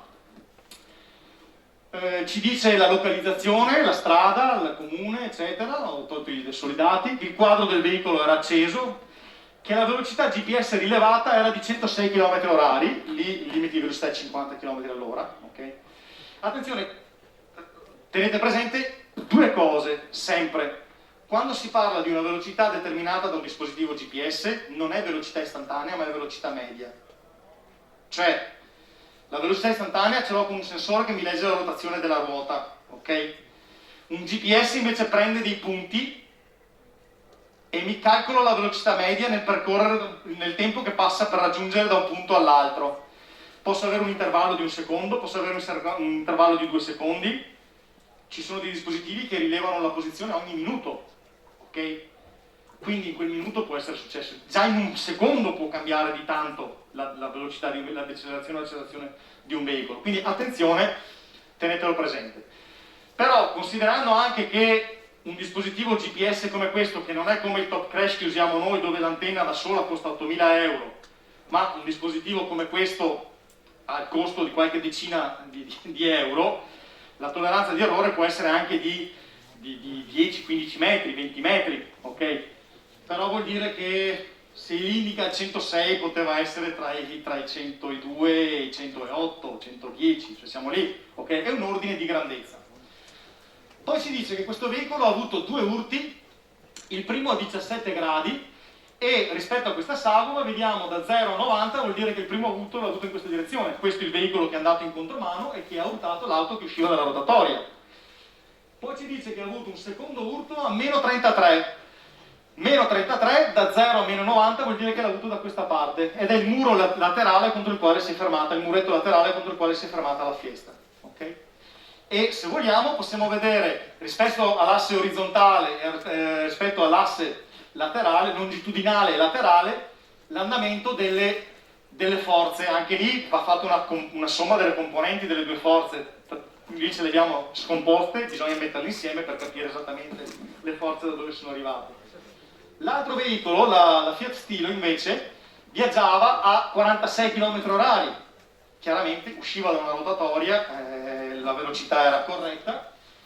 Ha ricevuto anche questo 2 urti, il primo a meno 14, e vuol dire che il primo urto l'ha avuto da questa parte, anche questo è coerente con le informazioni che abbiamo, e un secondo urto a 142, che vuol dire qui dietro, che è dove si è appoggiato alla fine della scarpatina di fianco alla strada.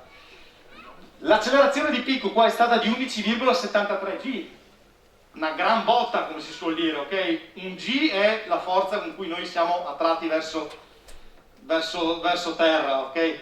11 G vuol dire che l'urto è stato comunque molto importante.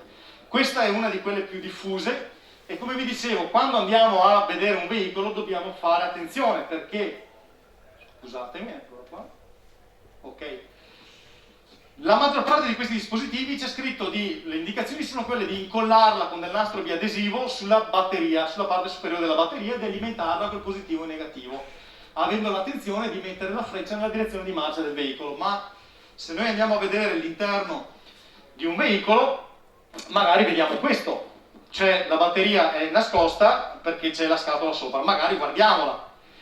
Perché è importante? Perché dobbiamo andare a vedere se chi monta quel dispositivo lo monta storto, lo monta inclinato, tutte le forze verranno lette in maniera inclinata.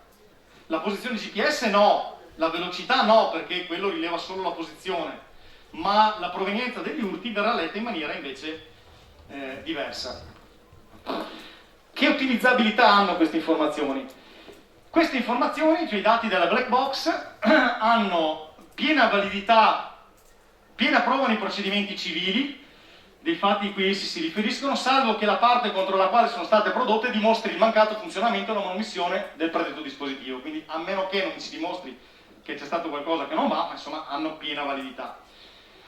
Invece, per quanto riguarda la parte penale, invece, l'utilizzabilità è valutata dal giudice. Ok? Quindi il compito mio è raccogliere quell'informazione, documentare il più possibile, chiedere al provider di telematica assicurativa le informazioni e poi le metto a disposizione. Ecco che magari questo più la fotografia del contachilometri più, ok, sommo elementi, il convincimento del giudice riesco a farlo, a sostenerlo, ok? Vi dico sempre però con la dovuta attenzione, perché ad esempio su questo incidente, successo non molto lontano da qui, sempre nel Vicentino perché è roba di competenza nostra, questo veicolo, vedete, ha un danno rilevante nella parte sinistra anteriore, ok?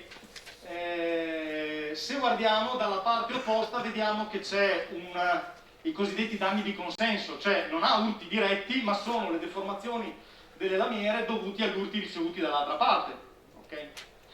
Se andiamo a leggere la scatoletta nera, la black box mi dice la posizione, mi dice la velocità al momento dell'impatto 68 km/h, accelerazione di picco 18,98 G, quindi una botta notevole, ha centrato un camion, okay. Ma mi dice che l'urto da 17,37 G, quindi immaginate che botta che è stata, a meno 39 gradi è questo, no? Nella parte destra, non è coerente con i danni, ok? Gira e rigira gli accertamenti, questo qua praticamente ha montato la black box sulla scatola della batteria, ok? E poi l'ha messa giù così, quindi l'orientamento di marcia era corretto, ma il destro-sinistra era invertito, ok? Quindi attenzione, sempre osservare, documentare. I provider di telematica assicurativa sono quelli più noti, sono questi. Ecco, questi fatevi una fotografia perché questi, quando succede un incidente e vedete una di quelle compagnie lì, mandategli le mail, chiamateli al telefono e vi mandano le informazioni relative ai dati, ok? Poi ce n'è un'altra adesso, però casomai se UnipolSai ha fatto un altro marchio che si chiama UnipolTech, però insomma quando voi chiamate quello vi dicono loro chiamate quegli altri, ok? Passiamo invece ad un altro aspetto che sono le dashcam, ok? Sempre più frequenti. Le dashcam sono queste belle telecamerine che troviamo all'interno dei veicoli, ok? Su Amazon le comprate a 20-30 euro, quindi dalle più economiche alle più costose abbiamo diverse prestazioni. È ovvio che se non guardo dentro il veicolo non mi accorgo che ci sono e rischio di perdere delle informazioni estremamente importanti, ok?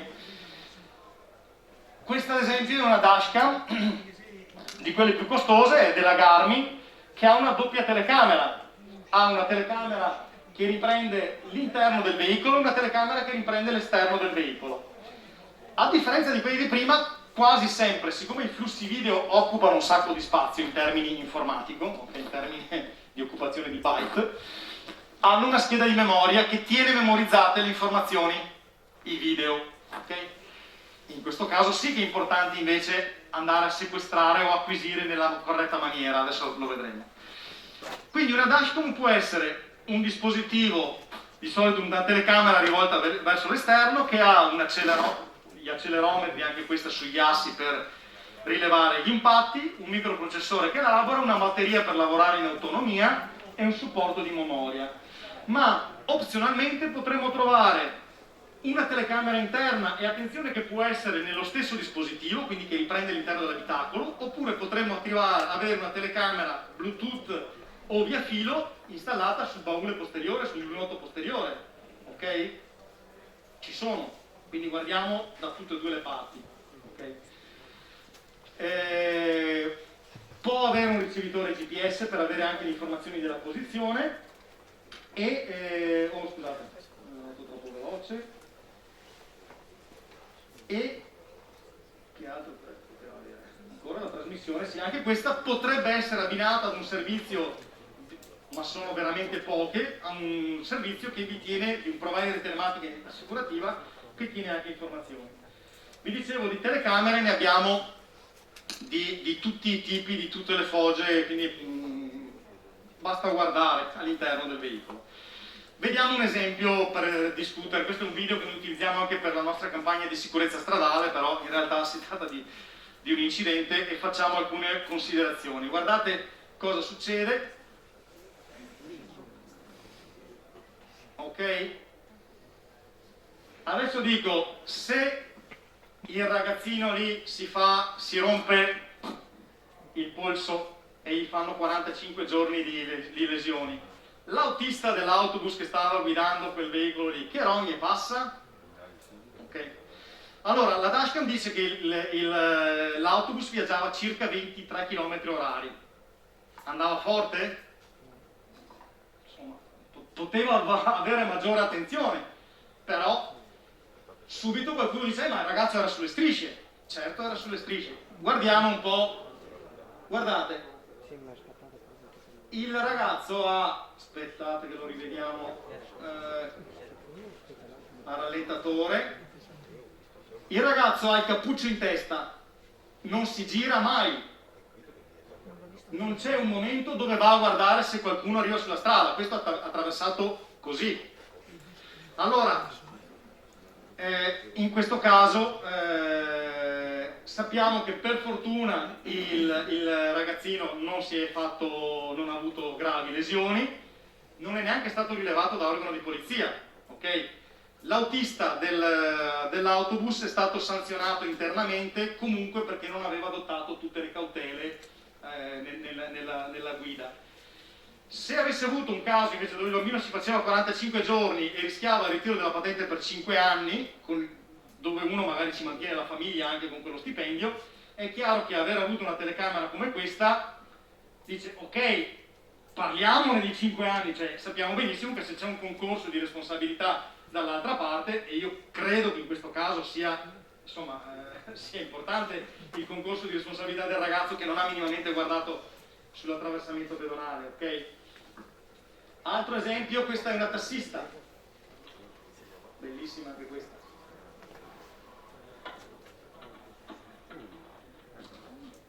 Questa è bellissima perché anche per come usa la cintura di sicurezza, anche qui è un capolavoro. Qui, anche in questo caso, è stata una fesseria perché ha toccato specchietto con specchietto. Certo, se anziché essere uno specchietto era il manubrio della bicicletta o il manubrio della moto, bisogna vedere dove cade l'altra persona, come va a finire. Quindi poteva essere, perché quando ne parliamo anche con i ragazzi a scuola, vabbè, ma non ha fatto niente. Sì, ma pensa se c'eri tu con la moto dall'altra parte e pensa dove puoi cadere, magari dall'altra parte con una macchina che ti passa. Cioè, la gente sottovaluta sempre certe conseguenze delle azioni. Vorrei invece adesso farvi vedere, no, lasciamo questo, un esempio concreto dove andiamo a mettere insieme tutti questi aspetti che abbiamo visto finora. Okay? Incidente dove un'auto scende da questa parte e urta lateralmente una che arrivava da quest'altra direzione. Uno di due è passato con il rosso, ok? Quindi abbiamo un'auto che arrivava in quella direzione, c'è stato questo tipo di urto. Morto conducente della macchina, ok, da quest'altra parte, e gravi lesioni all'altro passeggero. Questa è la zona dell'incidente, ok. All'interno del veicolo c'era questa telecamera, ma cosa succede? L'incidente succede il sabato, i colleghi rilevano l'incidente, il lunedì mattina arriva il tassista, uno dei due era il tassista, quello che non è morto chiaramente, e dice io sono passato con il verde, ho la prova, e mette sulla scrivania dei colleghi la telecamera, questa qua. I colleghi tirano fuori la telecamera, la scheda della telecamera, la mettono dentro del computer e così già era magari poco utilizzabile quel dato, così se lo sono bruciati del tutto, ok? Io adesso ci sto ridendo sopra, però penso che sia un problema che può capitare a tutti noi questo, ok? La metto così per enfatizzare, però se uno non ha certe conoscenze magari in buona fede fa delle azioni che rischia di pagarle. E si guardano il video, quindi guardano questo video, quello che vedete sopra il tassametro, quel riflesso sul tassametro. Vedete che questa macchina sta viaggiando, si sta approssimando all'intersezione e poi il semaforo è verde, sì, ha ragione. E succede l'impatto. I colleghi, fatalità, io ero andato nella loro zona per tenere un corso sempre di fortunistica e mi dicono ma ecco, che cosa possiamo fare con questa telecamera? Che cosa possiamo vedere? Allora la prima cosa che io ho chiesto è detto, ma voi con cosa l'avete guardato il video? E allora loro mi fanno vedere, ma noi usiamo VLC, quello che si trova sempre tutti si installano sui computer, video là, no? Ok. E detto, ma provate a guardare sulla casa costruttrice della telecamera se c'è un software proprietario, perché magari all'interno di quel file ci sono dei dati, se non abbiamo il suo software quei dati non riusciamo a leggerli.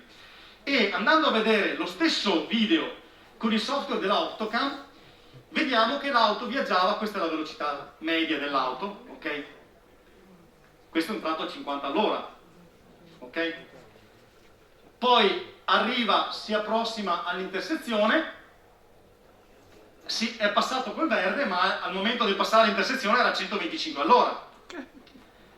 Ok, quindi Guardate, qui dove c'è il cartello di 50 km/h, si vede male ma è 50 all'ora, la macchina ha una velocità media di 132 km/h.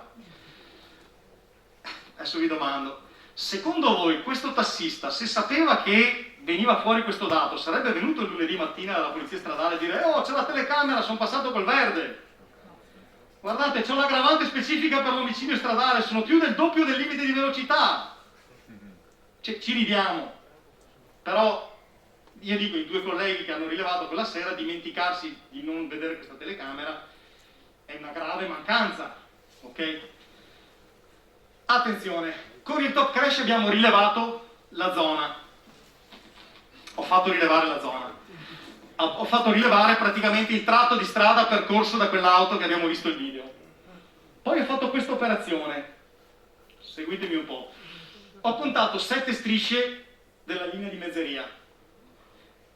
Quant'è la distanza? Sono, adesso non riesco a leggerla da là, da dopo viene fuori, ok? Sono andato a cercare nel flusso video il fotogramma dove il cofano della macchina si allinea con l'inizio della striscia di mezzeria, della 7ª striscia di mezzeria, ok?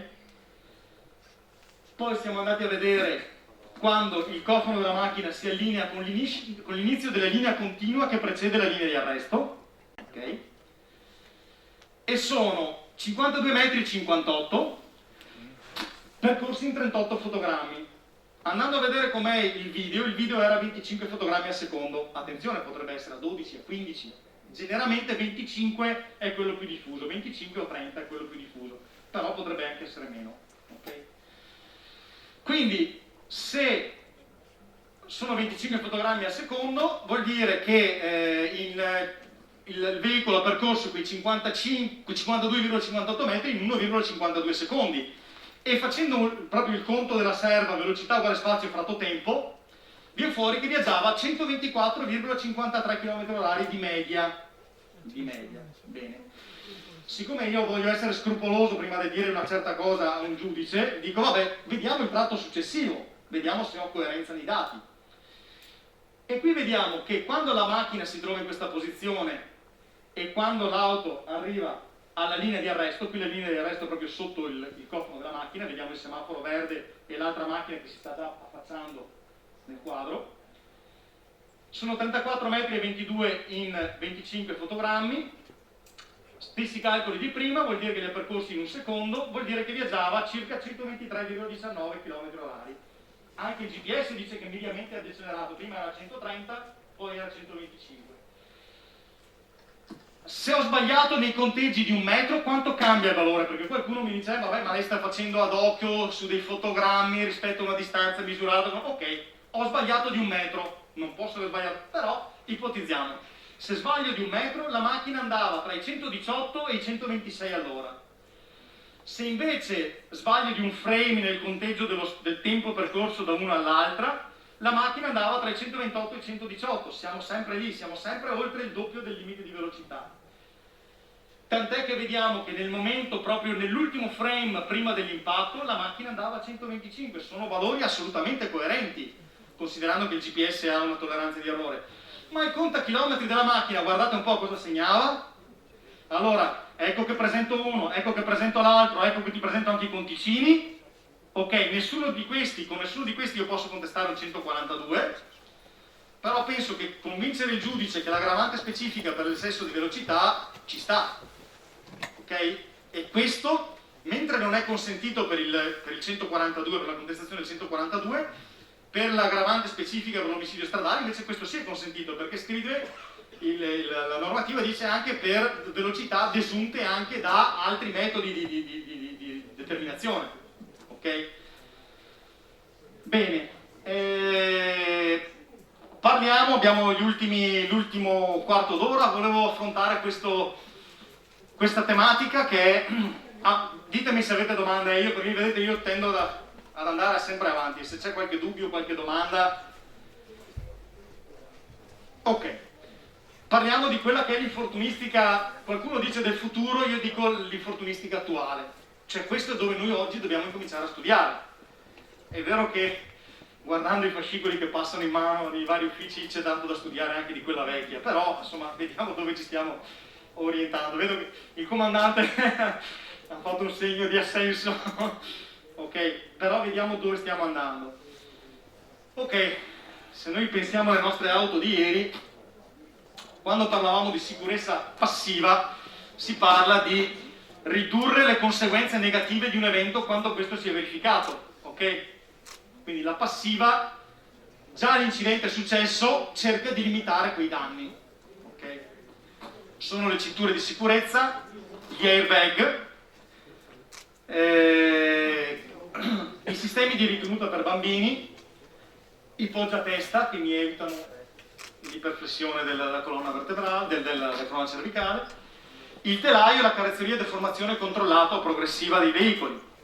Quando invece parliamo di sicurezza attiva, si parla di tecnologie che consentono di impedire e ridurre la possibilità che si verifichi un evento avverso. Quindi anticipo l'incidente, cerco di evitare che l'impatto si verifichi o che se si verifica abbia comunque attenuato l'energia che i veicoli avevano prima. Sono i freni, le luci, stiamo parlando sempre della 500, i pneumatici e gli ammortizzatori, e ancora su alcuni testi di infortunistica si trova il tergicristallo, perché in caso di pioggia quello mi aiuta a vedere. Sempre di sicurezza attiva, però adesso abbiamo l'ABS, l'ESP, il sistema di controllo della trazione elettronico della stabilità, il TSC o SC, che è il sistema di controllo della trazione. E se andiamo a vedere le auto di oggi, metto la Tesla, ma può essere qualsiasi altra auto moderna, la Tesla evoca tutti qualcosa di futuristico, ma insomma sono tecnologie che sono alla portata anche di tutti gli altri marchi. Possiamo avere l'ACC, l'Adaptive Cruise Control, quindi l'auto che si adegua alla velocità rispetto a quello che sta davanti e che mantiene la distanza di sicurezza frenando o accelerando a seconda della velocità che ho impostato.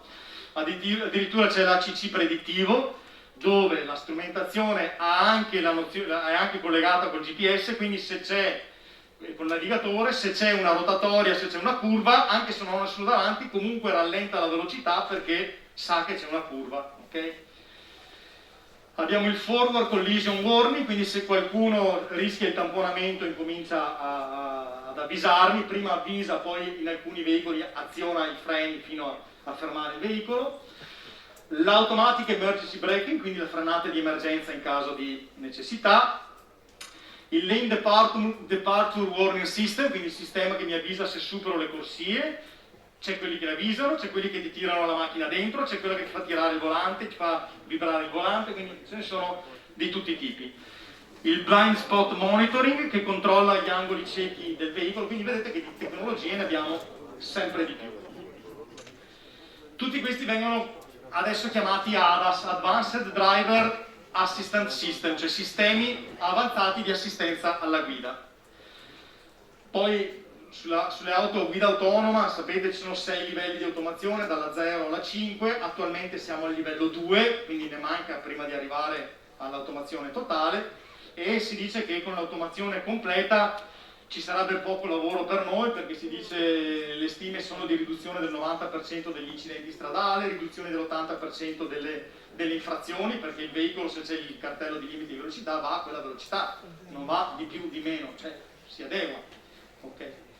Ma un'altra cosa che abbiamo sui nostri veicoli sono i cosiddetti sistemi di infotainment. Infotainment sarebbe l'unione del termine information e entertainment, cioè per così dire l'autoradio e tutte le altre informazioni che abbiamo sul veicolo. Adesso tutte le macchine hanno il display, prima era piccolino, adesso c'è da 10, da 12 pollici, la Tesla ha una televisione più grande di quella che abbiamo in salotto, cioè delle cose pazzesche. E praticamente una volta era l'autoradio, adesso c'è l'autoradio, c'è il navigatore, c'è le previsioni meteo, c'hai la mappa, c'hai tutta una serie di servizi che da una parte offrono servizi, dall'altra possono portare dei problemi, perché ci sono già stati dei casi di sicurezza dove da remoto un veicolo è stato completamente controllato attraverso la rete informatica, quindi uno da un portatile si è messo ad accendere i fari, a far frenare, a far fermare la macchina che era a chilometri di distanza. Quindi questo è un altro problema che interesserà.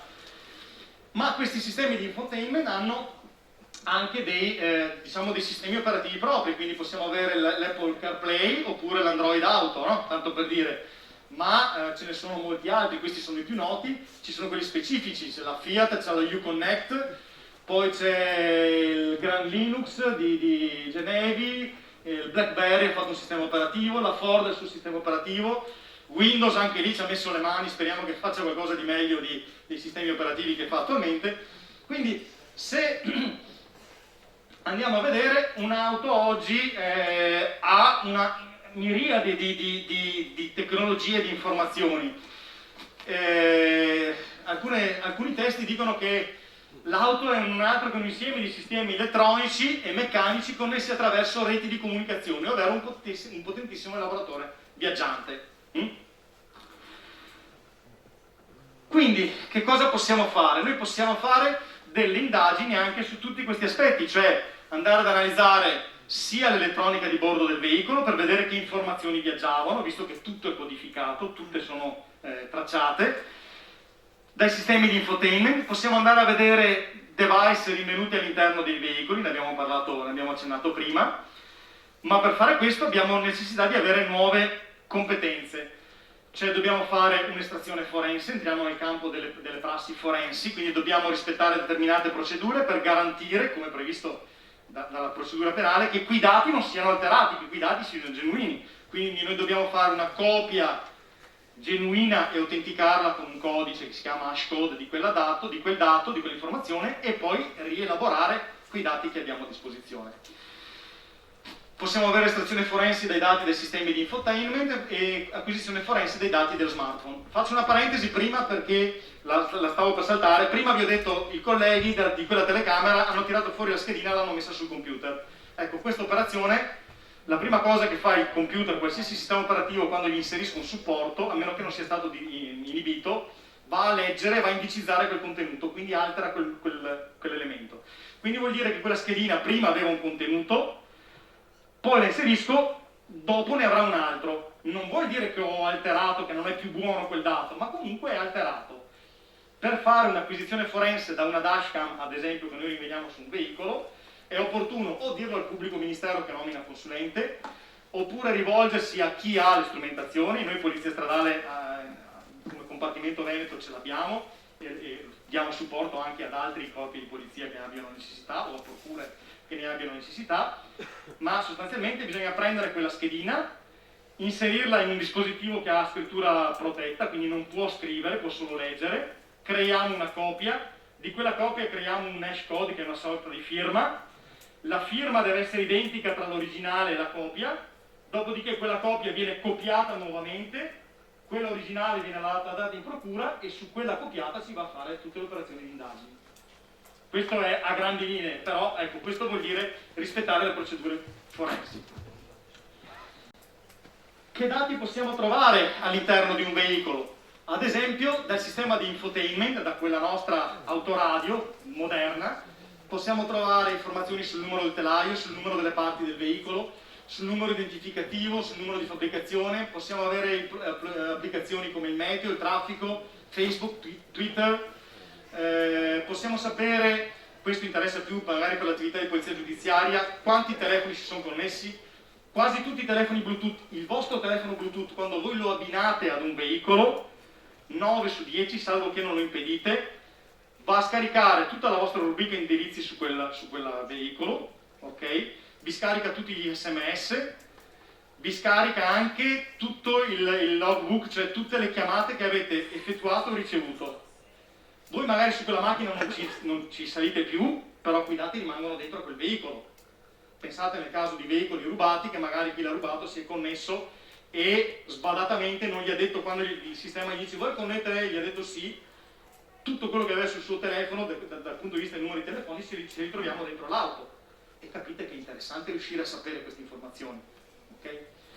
Ancora, su molti veicoli stanno il navigatore, possiamo avere i track log, i track point, cioè dove è andato, quali sono le destinazioni più frequenti che ha indicato, luoghi salvati, possiamo avere in alcuni casi velocità media, velocità di punta, la mappa, la traccia, come... Cioè, possiamo veramente avere una miriade di informazioni.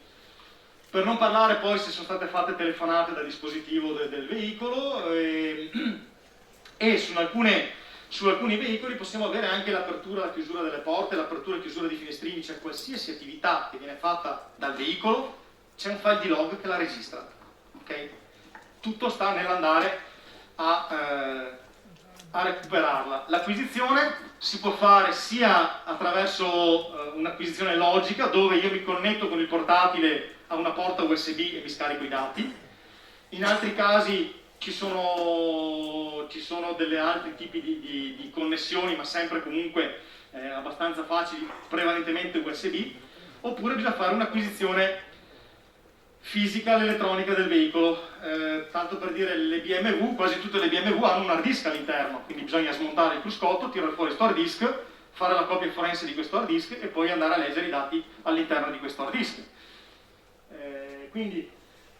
Questi sono di solito come ci si interfaccia, c'è una modalità per andare ad accedere, oppure bisogna andare a smontare il cruscotto e tirar fuori, bisogna avere dei kit specifici per andare a interfacciarsi con i diversi tipi di elettronica di bordo del veicolo. Okay? Anche qui vedete, a seconda dell'anno del modello del veicolo abbiamo degli appositi kit che servono proprio a interfacciarsi con l'auto. E come vi dicevo, dai report possiamo vedere dove è andato il veicolo, che percorsi ha fatto, che telefoni si sono connessi, le velocità medie, le velocità di punta, i grafici delle velocità, con anche qui una certa risoluzione. Vedete, c'è la data, l'ora e il grafico della velocità che ha fatto in quel percorso con le diverse posizioni GPS. Quindi veramente c'è una miriade di cose da vedere. Diversamente invece, ve l'avevo già accennato prima, quindi adesso lo passiamo rapidamente, le DDR sono queste memorie che ci consentono di prendere delle informazioni e sono registrate nell'elettronica, prevalentemente sono registrate nel modulo di controllo dell'airbag, che si chiama ACM, alcune sono registrate sul modulo per investimento dei pedoni. Sapete che in quasi tutte le macchine recenti c'è anche un modulo che registra gli eventuali investimenti di pedoni. In alcuni veicoli fa anche alzare il cofano motore per attutire e aumentare la distanza tra il cofano del motore e il motore che c'è sotto, visto che è quello che può provocare lesioni al pedone. E questi dispositivi ci permettono di avere la velocità del veicolo, la pressione sul pedale dell'acceleratore, i giri del motore, i giri alle ruote, l'azionamento del freno, lo stato del cruise control, la velocità di imbardata, l'angolo di sterzo, lo stato delle cinture di sicurezza, il peso del passeggero, del conducente come categoria di veicolo, di occupante, e in alcuni ha data e ora, in altri invece c'è il numero di cicli di accensione, cioè quante volte quel veicolo è stato acceso rispetto all'ultima volta che è stato resettato. E della fase d'urto, anche qui possiamo avere l'accelerazione longitudinale o trasversale, la differenza di velocità, la durata della fase di impatto, l'angolo di rollio massimo, lo stato dei sensori. Quindi tutta una serie di informazioni che attraverso un modulo specifico che è prodotto solamente dalla Bosch, si chiama CDR, Crash Data Retriever, consente di scaricare sul computer l'informazione e di creare un report che può essere poi dato all'autorità giudiziaria.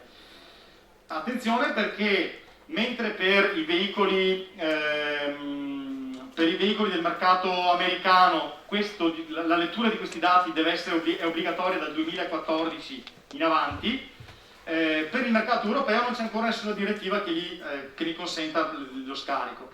Quindi sta alla libera scelta delle case produttrici. Ci sono delle case come la Toyota che dal 2000 in avanti fanno scaricare i dati. Sul libretto di istruzioni della macchina c'è scritto: in caso di incidente anche la Toyota vi può estrarre questi dati. E ci sono case come la Volkswagen invece che hanno deciso di rendere disponibili questi dati dal 2018. Alcuni modelli della Fiat dal 2017, Mercedes 0. Poi ci sono anche dei modelli di veicoli, per esempio la stessa Mercedes in America scarico tutto, in Europa no, nel senso che dove può non dare i dati la Mercedes non li dà.